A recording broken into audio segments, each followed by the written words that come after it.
সচিবালয়ের সামনে নাশকতার ঘটনায় ৩৭৫ জন অঙ্গীভূত আনসার সদস্যকে কারাগারে পাঠানোর আদেশ দিয়েছে ঢাকার সিএমএম আদালত। এ ঘটনায় রাজধানীর ৪ থানায় এখন পর্যন্ত ৪২৬ জনকে গ্রেপ্তার করা হয়েছে।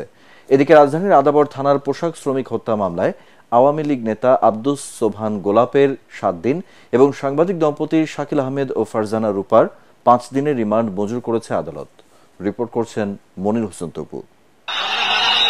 সচিবালয়ের সামনে তাণ্ডবের ঘটনায় নগরীর রমনা, পল্টন, শাহবাগ ও বিমানবন্দর থানার ৪ মামলায় ৪২৬ জন আনসারকে গ্রেফতার করা হয়। এদের মধ্যে ৩৭৫ জনকে ঢাকার সিএমএম আদালতে সোমবার দুপুরের পর থেকে পর্যায়ক্রমে আনা হয়। তাদেরকে রাখা হয় কোর্ট হাজতখানায়। পরবর্তীতে নিরাপত্তার কারণে তাদেরকে আদালতের এজলাসে তোলা হয়নি। শুনানি শেষে সব আসামিকে কারাগারে পাঠানোর আদেশ দেন মেট্রোপলিটন ম্যাজিস্ট্রেট মোশাররফ হোসেন। ছাত্ররা সেখানে তাদের আপোষ করার চেষ্টা করেছিল।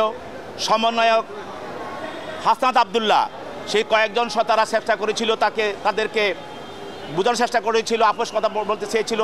তখন অতর্কিতভাবে তাদেরকে মারধর করে সচিবালয়ে ভাঙচুর এবং আইন শৃঙ্খলা রক্ষাকারী বাহিনীর কাজে বাধা, গাড়ি ভাঙচুর এবং গুরুতর জখম ইত্যাদির কারণে পল্টন, রমনা, শাহবাগ এবং বিমানবন্দর এই ৪টি থানায় ৪26 জন আনসারের বিরুদ্ধে মামলা দায়ের করা হয়েছে।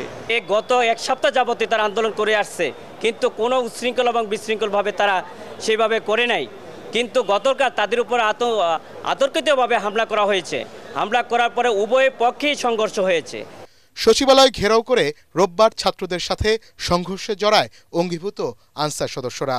এ সময় অর্ধশতাধিক শিক্ষার্থী আহত হয়ে ঢাকা মেডিকেলে চিকিৎসা নেন।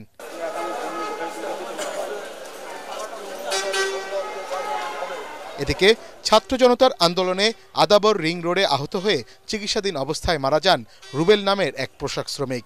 এই ঘটনায় আদাবর থানার হত্যা মামলায় নাখালপাড়া থেকে গ্রেফতার করা হয় আওয়ামী লীগ নেতা আব্দুস সোবহান গোলাপকে। উত্তরা পূর্ব থানার রিমান্ড শেষে সাংবাদিক দম্পতি শাকিল আহমেদ ও ফারজানা রূপাকেও এই মামলায় গ্রেফতার দেখানো হয়। এই ৩ আসামিকে জিজ্ঞাসাবাদের জন্য 10 দিনের রিমান্ড আবেদন করে আদালতে হাজির করা হয়।